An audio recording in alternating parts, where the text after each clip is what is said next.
আবাস যোজনার টাকা নিয়ে চম্পট, তৃণমূল ঘনিষ্ঠ ঠিকাদার। প্রতারিত হয়েছেন এলাকার গরিব মানুষ। টাকা ঢুকেছে অ্যাকাউন্টে, অথচ আবাসের ঘর হয়নি। ঠিকাদার টাকা মেরে পালিয়েছে বলে অভিযোগ। বাড়ি না হলে টাকা ফেরত, নয়তো এফআইআর হবে থানায়। আর এতেই রাতের ঘুম ছুটেছে উপভোক্তার।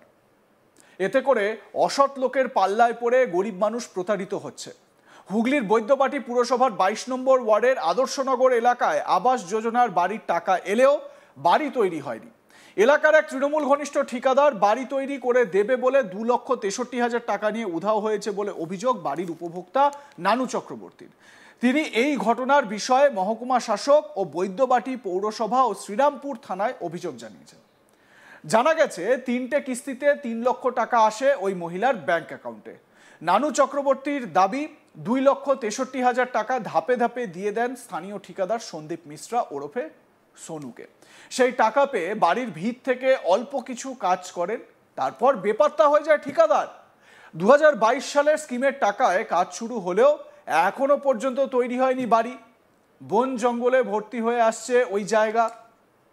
নানু চক্রবর্তী বলেন, পুরসভা থেকে তাকে বলা হয়েছে ঘরের টাকা পেয়েছেন, ঘর তৈরি করতে হবে, তা না হলে টাকা ফেরত দিতে হবে, নয়তো পুরসভার পক্ষ থেকে আইনি ব্যবস্থা নেওয়া হবে। আবাসের ঘরের টাকা নিয়ে খাতাতে সইও করে দিয়েছেন ঠিকাদার, এমনটাই দাবি তার। স্থানীয় জনপ্রতিনিধিকে জানিয়েও কোনো কাজ হয়নি বলে অভিযোগ। মহা ফাপড়ে পড়েছেন নানু চক্রবর্তী এবং তার পরিবার। কি অভিযোগ করছেন তিনি, শুনুন। আমি এখন পৌরসভায় যখন জানাচ্ছি, পৌরসভা থেকে আমাকে বলছে, আমাকে না সবাইকেই বলছেন যে আপনাদেরকে টাকা দিয়েছি, আপনারা কিভাবে করবেন সেটা আমাদের দেখার দরকার নেই। পৌরসভা থেকেই তো এই কন্ট্রাক্টর এসে বলেছিল। হ্যাঁ, সেটা বলেছিল। পৌরসভা থেকে বলছে আমরা তো দিতে বলিনি আপনাকে, আপনাদেরকে নিজেদের করতে বলেছি। কিন্তু যখন আমাদের বলেছে তখন কিন্তু এই কথা হয়নি যে আপনারা নিজে করুন, তাহলে তো আমি নিজেই করতাম। প্রথমে 25,000 টাকা কে দিয়েছিল? 25,000 টাকা আমার লাগেনি, আমার এমনিতেই 50,000 টাকা ঢুকেছে। এই তো আপনার কাছে এখন আর কোনো পয়সা নেই, বাড়ির এই অবস্থা, বন জঙ্গলে হয়ে রয়েছে, কি করবেন? আপনার পয়সাও তো নিয়ে চলে গেছে, তাহলে এখন কি করবেন, কি ভাবছেন? এখন আমি কিছু করার নেই। এখন বলছে সম্পত্তি নিয়ে নেবে, যদি নিয়ে নেয় তাহলে আমি কি করব? বলুন, আপনারাই বলুন, কারণ আমার তো আর পয়সা নেই। আর আমাকে বলছে থাকতেও দেবে না এখানে যদি আমি ঘর না করি। কিন্তু আমার পক্ষে ডিসেম্বর মাসের মধ্যে ঘর করা কোনো মতেই আমার পক্ষে সম্ভব। কতটা জায়গা আপনার? আপনার মোট কত টাকা দিয়েছিলেন? এই যে টাকাটা কি হলো বলে মনে হয়? টাকাটা কন্ট্রাক্টর খেয়ে নিয়েছে, এছাড়া তো কোনো কিছু না। আপনারা তো দেখতে পাচ্ছেন যে কন্ট্রাক্টর সই করে লিখে দিয়েছে। এবার টাকাটা তো আমি খেয়ে নিইনি, সেটা তো আমাকেও অনেকে বলেছে আমি টাকা খেয়ে নিয়েছি, কিন্তু আমি কি আদৌ কি টাকা খেয়ে নিয়েছি? আমার তো টাকা লেখাই রয়েছে, আমার তো সবই লেখা রয়েছে, আমি তো কিছু করিনি। এখন কোথায় থাকেন আপনি? আমি এখন ভাড়া বাড়িতে থাকি। কোথায়? আমি এই 10 নম্বর গেটে ভাড়া বাড়িতে থাকি। অনেক টাকা ভাড়া, আবার এই ডিসেম্বর মাসে আমার ঘর ভাড়া বাড়বে।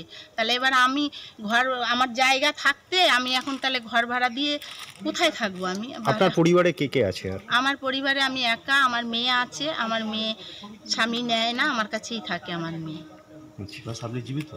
না, আমার স্বামী মারা গেছে, আমি একাই থাকি। হ্যাঁ, ওই বড় মেয়েকে, তার ছেলে মেয়েদের আমাকে দেখতে হয়। তা আমার মেয়ে খুব মোটা সোটা কাজকর্ম করতে পারে না, আমাকেই খেটে খাওয়াতে হয়। এখন এই অবস্থা, আপনাকে বাড়াবাড়ি থাকতে হচ্ছে, আপনার বাড়ি তৈরি হচ্ছে না, কি চাইছেন আপনি?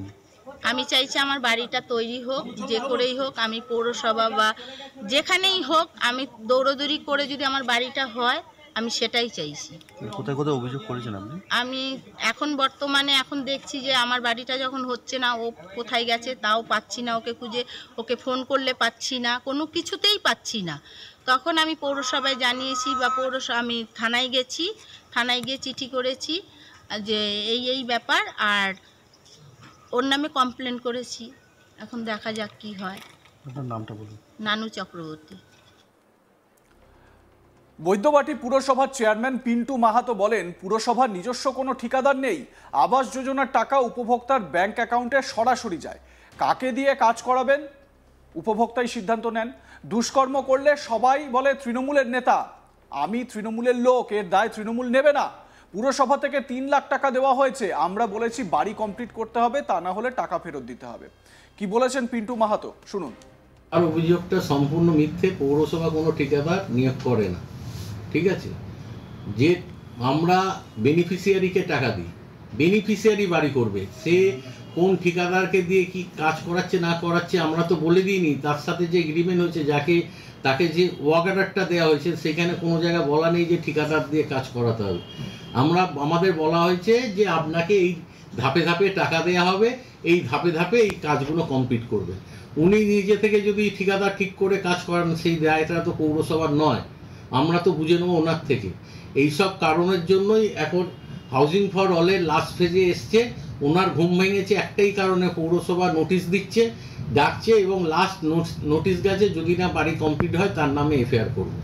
হয় টাকা ফেরত দাও, সরকারের টাকা ফেরত দাও, নাহলে পরে আপনার নামে এফআইআর করবো। কিন্তু এখানে লিজডন পর্যন্ত হলো না, তার আগে কি করে লিজডন বা ছাদ ঢালাইয়ের টাকা ঢুকে গেল? এই ক্ষেত্রে দায়টা কার? না, আপনাকে একটা কথা বলছি, আগে জিও ট্যাগিং করা হতো না, ঠিক আছে? সেই ক্ষেত্রে পরবর্তীকালে এই কারণগুলোর জন্য ধাপে ধাপে এখন জিও ট্যাগিং করা হচ্ছে, ছবি তুলে টাকা ছাড়া হচ্ছে এবং গভর্নমেন্ট যে টাকা পাঠাচ্ছে সুডা থেকে সেখানে নামে লিস্ট পাঠিয়ে দিচ্ছে। ওরা জিও ট্যাগিং দেখছে যে হ্যাঁ এত অবধি কমপ্লিট হয়েছে, তারপরে টাকা ছাড়া হচ্ছে। এই যে এইটা আপনি 2022-এর কথা বলছেন, এটা 2023-এর 9-এ ঢুকেছে। আমি বলছি আমি বাড়িটা হচ্ছে 2022, ঠিক আছে? এই সব কারণের জন্য এখন জিও ট্যাগিং ছাড়া টাকা ছাড়া হচ্ছে। কিন্তু আরেকটা অভিযোগ হচ্ছে, মহিলা যে উনি পরিচয় দিয়েছিল যে পৌরসভায় কাজ করে এবং তিনি ওখানকার স্থানীয় তৃণমূল নেতা। আমি একটা কথা বলছি, কে তৃণমূলের নেতা? তৃণমূলের নেতা তো এখন তো সবাই বলে বেড়াবে, দুষ্কর্ম করলেই বলবে তৃণমূলের নেতা, নালে তৃণমূলের আমি অমুক তমুক। এ বিষয়ে তৃণমূলকে কটাক্ষ করতে ছাড়েননি বিজেপি নেতা হরি মিশ্রা। তিনি বলেন উপভোক্তার অ্যাকাউন্টে টাকা ঢুকেছে তিনি জানতেন না, কাউন্সিলর বলেছে টাকা এসেছে খোঁজ করুন, কাউন্সিলর ঠিকাদারকে ঠিক করে দিয়েছিল, টাকা নিয়ে পালিয়ে গেছে ঠিকাদার। তৃণমূল প্রত্যেক কাজের কাটমানি চায়। তো বিজেপির তরফ থেকে কি অভিযোগ করা হচ্ছে শুনুন। বৈদ্যবাটি পৌরসভার 22 নম্বর ওয়ার্ডের এই ঘটনা। একটি বৃদ্ধ মহিলা, যার হাজব্যান্ড নেই, যার ছেলে নেই, একটা মেয়ে ছিল, মেয়ের বিয়ে হয়ে গেছে। সেই মহিলা অন্য বাড়ির ঘরে কাজ করে নিজের পরিবার চালায়। তার অ্যাকাউন্টে টাকা ঢুকেছে সে জানতো না, তার অ্যাকাউন্টে আবাস যোজনার টাকা ঢুকেছে জানতো না। কাউন্সিলর বলল কি পিসি কি মাসি আপনার অ্যাকাউন্টে টাকা ঢুকেছে খোঁজ করুন। যখন বৃদ্ধ মহিলা খোঁজ করলো তখন জানতে পারলো হ্যাঁ টাকা ঢুকেছে। তারপরে সেই কাউন্সিলর একটা কন্ট্রাক্টরের সাথে সেই বৃদ্ধ মহিলার সাথে আলাপ করালো, বললো এ আপনার কাজ করবে।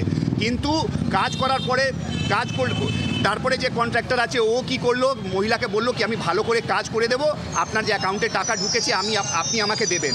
ও কি করলো, শুধু ভিড় কেটে ধীরে ধীরে 20,000, 30,000, 50,000 করে 1,80,000 টাকা সেই লোকটা নিয়ে নিল, সেই ছেলেটা। আর তারপরে জানি না কোথায় পালিয়ে গেল।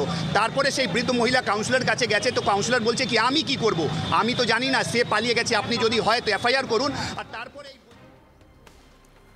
আপনাদের মতামত জানান, দেখতে থাকুন আজ তাক বাংলা। সাবস্ক্রাইব করুন আমাদের ইউটিউব চ্যানেলটি, বেল আইকন প্রেস করুন নোটিফিকেশন পেতে।